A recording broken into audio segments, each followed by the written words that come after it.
You might think elite volleyball is all about those, amazing blocks at the net or the super powerful spikes that just blast past defenders. Mhm. But what if the most crucial play, like the real game changer, happens right at the start, before Yeah. any of that even happens? It's absolutely true. Today we're diving deep into something often overlooked, but honestly so important. Yeah. The serve in volleyball. Right. Our mission really is to unpack how a strong serve isn't just getting the ball over. Yeah. It sets the whole tone, creates scoring chances, and maybe surprisingly, it builds player confidence like almost nothing else. And I think people will be surprised by how much actually goes into it. The science, the strategy, Right. even like high-tech stuff. Oh, definitely. We've looked at coaching ideas, sports science, all sorts of things to really shed light on this. Okay, so let's start there. How does the serve set the tone? How does it control the rhythm of the game? Well, it's simple, but profound, Yeah. right? Every single rally starts with a serve. No exceptions. Yeah. The server's back there, behind the line, has to get it over the net inbounds. It's the official kickoff for every single point. Sets everything in motion. And that impact, it feels like it got even bigger with rally scoring, didn't it? That came in, what, 1998? Exactly. Huge change. Before that, you only scored if you served. Now, point every rally. Doesn't matter who served. So every serve suddenly matters way more. Precisely. Every single one is critical. The first ref signals the start, yeah, but that serve is high stakes every time. It's not just putting the ball in play anymore. Uh-huh. It's pressure. So how does a good serve, like, immediately put the other team on the defensive? What's actually happening there that disrupts their rhythm? It can be subtle, Yeah. but super effective. Think about a tough jump serve with topspin. Okay. Maybe it lands just inside the back line, forces the receiver into a quick, maybe awkward step back. Their body position is off. Right. Compromises the pass. Exactly. The platform isn't perfect, the pass goes a bit wild, and suddenly their setter is scrambling. They can't run their fancy offense. It's not cheating. It's just using power and placement to kind of dictate the play before it really starts. That reactive scramble. That gives the serving team a big edge, almost an unfair advantage, you could say. That makes total sense. If a team keeps struggling with serve-receive, it's not just that one point. It affects their confidence, their teamwork, how they run their offense. It's like a ripple effect. And that's why rally scoring makes it so intense. Momentum can just swing back and forth based on who's serving well. Keeps you on the edge of your seat. Shows the serve's power. Definitely more than just starting the point. Okay, so if it sets the tone like that, it's clearly an offensive weapon too. How does it go from just disruption to actually scoring points directly? Oh, it absolutely does. A really well-placed or powerful serve can score an ace outright. Right. Opponent can't even return it. Boom, point. Nice. Or it forces them into a mistake, a fault. Either way, it's a direct path to scoring without this long, drawn-out rally. Changes the feel of the game instantly. And going for that ace or trying to force that error, that must demand incredible precision, right? I've heard about the service foot fault line. What's that exactly? Why is it such a big deal? Crucial detail, yeah. It's that little line marked just past the baseline. If any part of your foot touches or crosses it before you hit the ball, Fault? foot fault, Yeah. point for the other team. So even with all that power, you've got to be precise, stay behind that line. And speaking of power, you see players launching themselves like way up in the air for a serve. How's that even allowed? And what's the advantage? The jump serve, totally legal. The key thing is your last contact with the floor before you jump has to be behind the baseline and between the sidelines. And the yeah. advantage, huge, way more power, and you can hit down at a much sharper angle. Makes it incredibly tough to receive. Right. And what's really cool is the physics, projectile motion. Elite players, they're not just hitting hard. They're manipulating launch angle velocity, sometimes intuitively, sometimes with actual data. Data, like they know the exact angle. Yeah, sometimes. Data might show, say, a 25-degree launch is perfect for a float serve into zone 5, or a slightly higher arc for a jump serve makes it drop right at the receiver's feet. It's turning feel into, like, actual science. Wow, physics in action. So understanding that trajectory is one thing, but how do players actually get better at doing it? What kind of practice, what drills make the difference? That's where the hard work comes in, the really disciplined practice. Drills are essential. Take the serve and run drill. Okay, what's that? You serve, and then immediately you sprint to touch a target, like a cone, on the court. So you have to serve well and be ready to move. Exactly. Serve effectively under pressure, but also practice that immediate transition, that agility. It forces you to think beyond just the hit. Yeah, sounds tough. What else? Well, there's the serve and pass variation drill. Here, the server practices different types, floaters, jump serves, top It spin. keeps the passers guessing.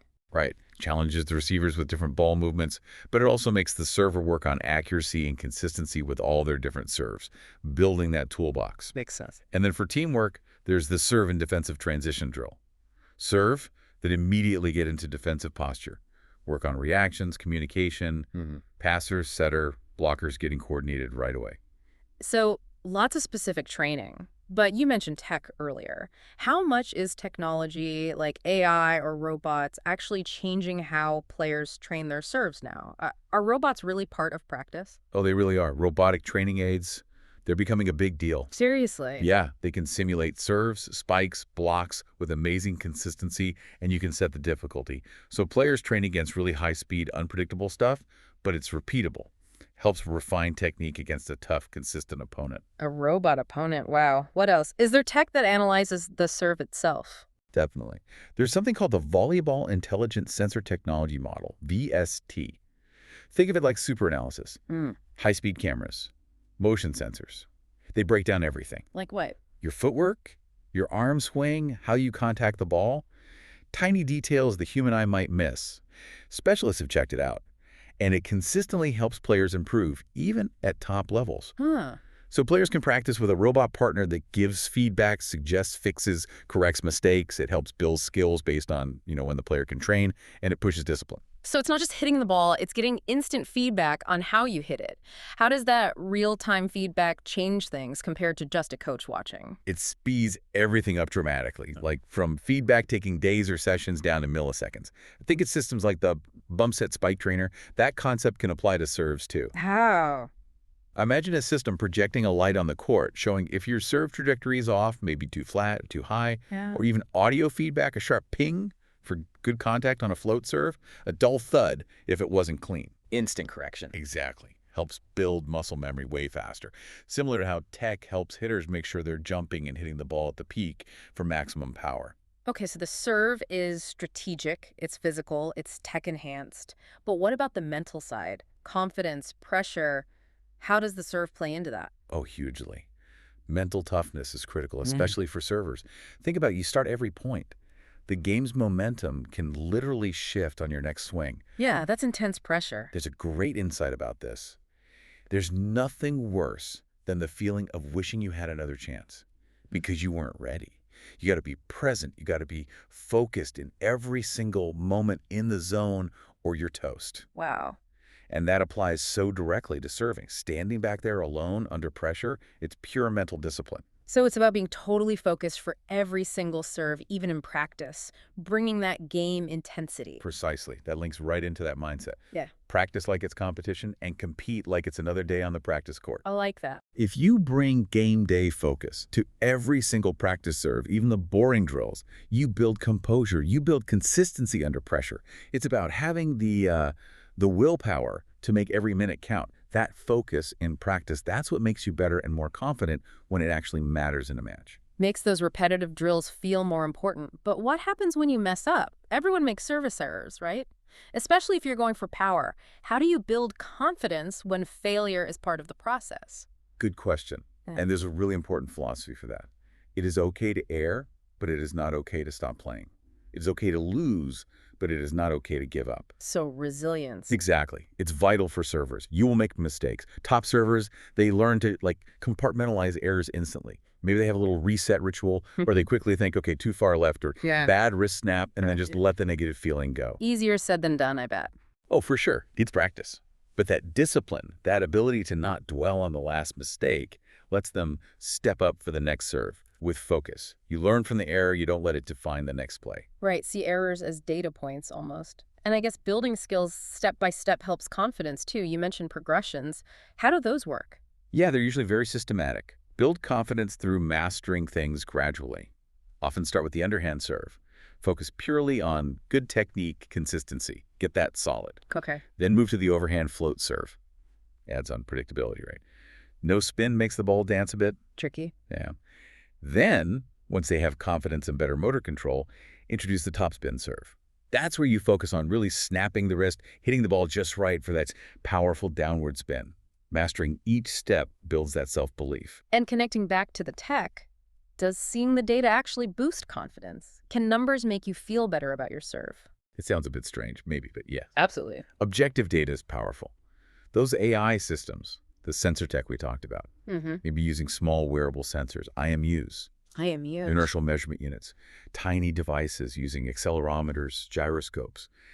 They track movement, rotation, force precisely. Wow. So for a serve, it can measure your arm speed, wrist angle, the spin you put on the ball. Super detailed.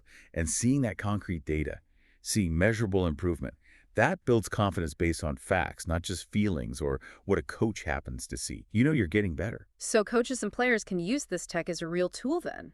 Helps the whole student-athlete experience by giving personalized insights, tracking progress. Exactly that. It's data-driven development that feeds directly into a player's belief in themselves. Turns hard work into results you can actually see. So it's pretty clear. The serve, way more than just starting a rally. It's strategy, it's scoring, it's a mental battleground, really. Builds confidence. Yeah. From basic technique to jump serves to AI analysis, every piece matters for success. Absolutely. And this whole deep dive, it shows that real mastery, whether it's a volleyball serve or anything else, isn't just about the physical stuff. It's not just talent. Right. It's the mental discipline, being present, treating every practice rep like it counts, pushing for improvement even when it's hard, even when you fail. Which leads to a final thought for everyone listening. Think about your own life. Is there a small, maybe foundational habit or skill you could approach with that same kind of focus, that same intentionality, precision, and mental toughness? Yeah. What could happen if you brought that level of dedication to something seemingly small?